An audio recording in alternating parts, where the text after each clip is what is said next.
Bismillah Rahman Rahim. Welcome, audience. Today we are joined by Mr. Anwar.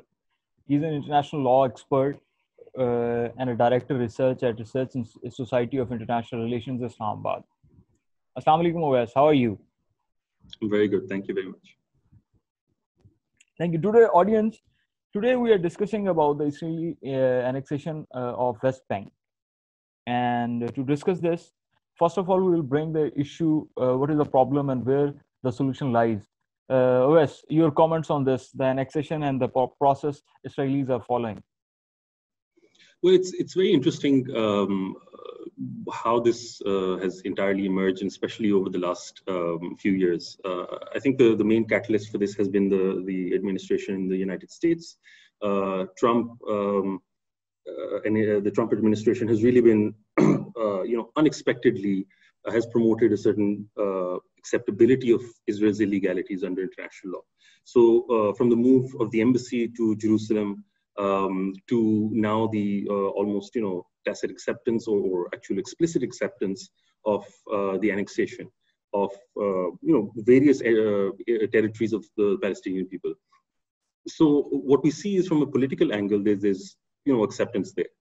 But we also have to realize that the Trump administration is facing an election year.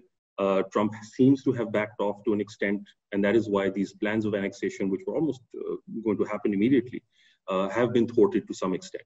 But this really depends, I think, on what the new administration in the United States after the elections will come about, and what their attitude to this is. We have some indication from, if polls currently suggest that Biden might be winning the election, and that it won't be so easy. We have to realize that Biden was vice president under Obama, and Obama, compared to, in relative terms, was more critical of Israeli actions, right? And we even saw that at, on display at the United Nations and Security Council resolutions that were passed against Israel during his tenure. So this is, the same vice president who is now president.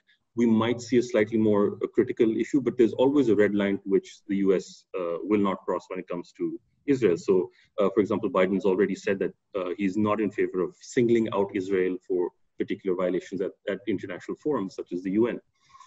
Legally, if you look at it, the situation is very clear. Under international law, occupied territory that you do not have sovereign title to, territory that you have taken through hostile actions, through the use of a hostile army, and which you exercise effective control over, that can never be made part of your territory. So essentially, if we were to, very briefly, summarize this, that is that you can't exercise, sovereign rights or sovereign title to a territory that you've taken by force. And this is, the essence of the UN Charter. If we look at Article 2.4 of the UN Charter, it clearly states that the use and threat of force in international relations is unacceptable. And from that, a huge body of international law, international jurisprudence of the ICJ has emerged, which categorically states that the days of conquest are over. Force cannot be used to take over territory. And yet we still see actions being taken by Israel and other countries, like within our own region here in Pakistan and South Asia, what's happening in Kashmir or in other places. I would like you to clarify one point here. That's how Israeli, actually, I'm talking about the Netanyahu's statement that they were claim sovereignty over West Bank. And they were planning it. But how, on what grounds they are claiming the sovereignty? Is there any place, or is there any law? Is there any clause in international law that supports the Netanyahu's or Israelis' claim? So again, the Israelis have come up with very interesting. Let me add one more thing. Sorry to interrupt. One thing, that United States is the only superpower or the bigger power or at the globe that is supporting Israel's claim. And how they are the only one who supports their claim? Because is there any place in the international law? Is there any clause that supports their claims?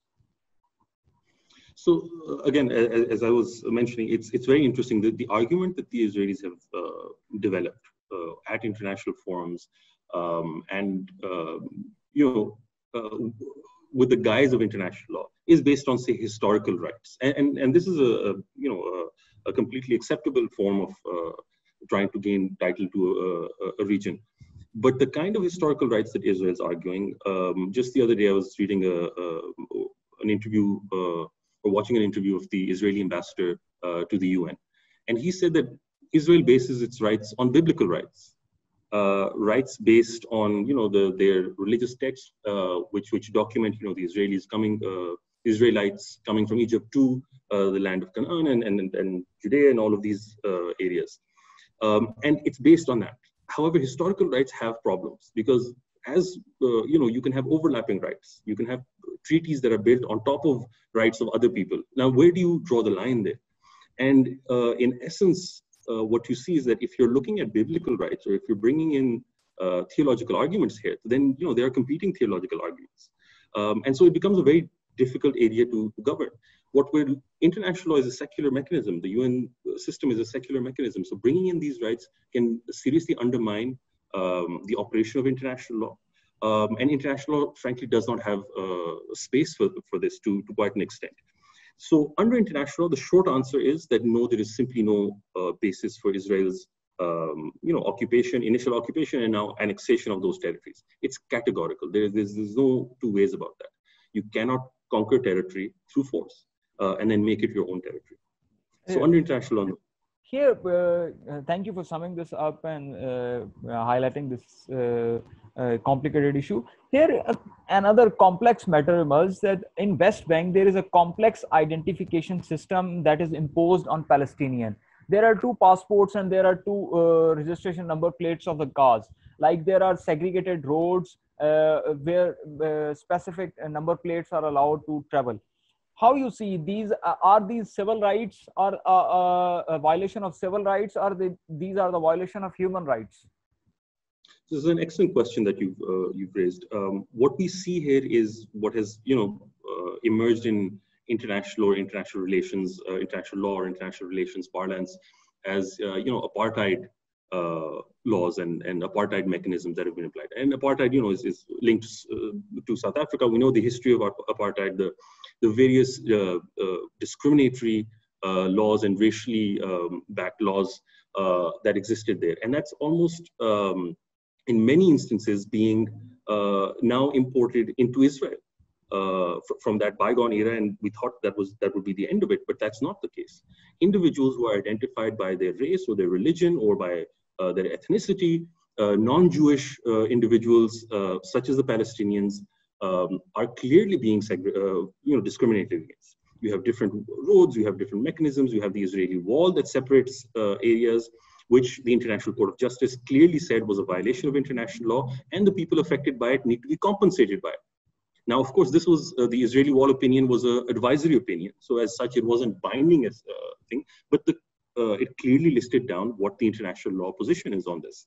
That, along with restrictions on freedom of movement, which is clearly something that was imported from the South African experience, where the South Africans had things like pass laws, where if you didn't have a pass to be in a particular white person's area, you would be it was criminalized to be there for blacks.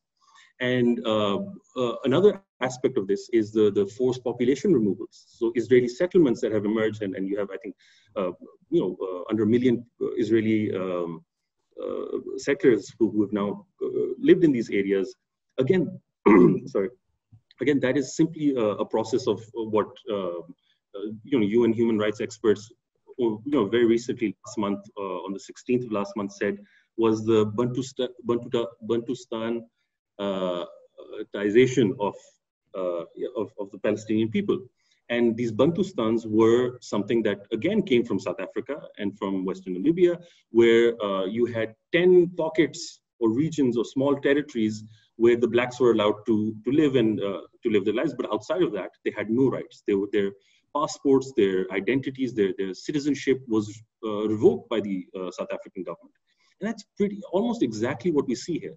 Now, when you have policies such as this, there is an entire ecosystem of security apparatus and security laws that are developed to enforce this mechanism.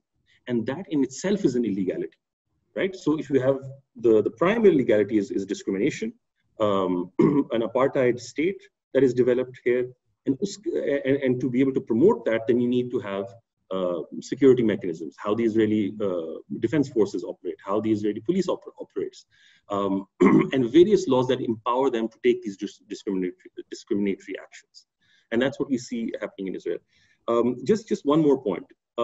What we see and in law is that if an initial action is illegal, most actions after that would also be illegal, right? And in many cases, if an initial action is illegal and subsequent actions which would otherwise be legal would become illegal because of this initial action. So Israel's occupation, Israel's illegal, claim to territory or annexation of, East Jerusalem, Golan Heights, and a number of other places, that is the initial illegality, right? And after that, all of those actions have also become illegal. Now, if I give you an example, say somebody steals a car and then sells that car to someone else. The sale, if it was their own car, would not be a problem, right?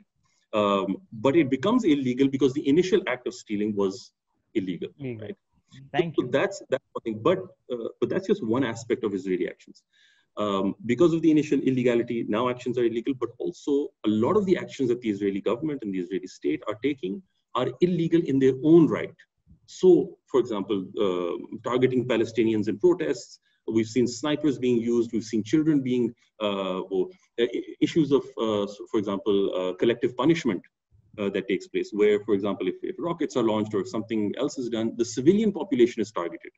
Now, in any other context, we clearly understand that if civilians are targeted, that is known as terrorism. That is the purest definition of terrorism. But that is something that the international community, at least the Western community, is afraid of applying to the Israeli context.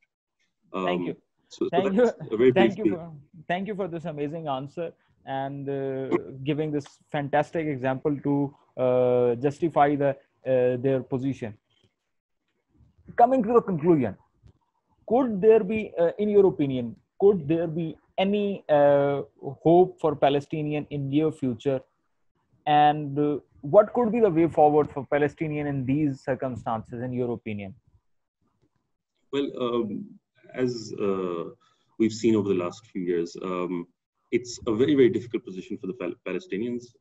They've had to accept a lot of the illegalities that Israel has perpetrated upon them. And yet they're willing to be part of a process to develop, a two-state solution. But what we see here, looking at the trajectory of where Israel has gone, especially under the Trump administration and the backing and encouragement it's received, it seems difficult to find a viable solution under the current circumstances. The Trump, plan of the century or whatever it was, is just something that's unacceptable. And it's been widely condemned, not only by the Palestinians, but by its regional countries, states, and by the wider international community. It's just not workable. And in essence, what you're saying is give Israel everything it wants and you live with the consequences. That is not acceptable for the Palestinians, nor should it be acceptable for the international community. So those are all issues which I'm quite worried about. And frankly speaking, I don't think that within this current context, unless there's a lot of a significant change in the Israeli position, that any viable solution will be able to emerge. So a lot depends on, Israel's internal politics, the international political, atmosphere, and how things play out in the near future. Sorry to interrupt here. If Netanyahu loses his seat, then could be there any possibility of betterment in the environment of tension? So there are quite a few ways that Netanyahu could lose his seat. I mean, if the coalition breaks down and they have to have another election, that's one mechanism. The other is the Israeli prosecutor who's brought charges against Netanyahu for corruption, and the investigations going on. So that's certainly a mechanism where he could. But Netanyahu is simply the face of a particular of not only his party, the Likud party, but also he is the face of Israeli political decision making. And even if say that one individual is removed from the equation, yes, there might be some change. Naturally, with new leadership comes new change, but I don't really foresee that there'll be fundamental changes in the Israeli position, because this is not a position that has come simply from Netanyahu, but has been historically a position that has been adopted by Israel as well. Thank you, Wes, for giving your precious time to us. And here I would like to add one thing, that Netanyahu is not only the face of Israelis. Netanyahu is just a face of Zionist regime, and that Zionist regime is backed by the present American government. So the both the elections are interconnected. If one of them, if two of them, the win-win situation would be then if Trump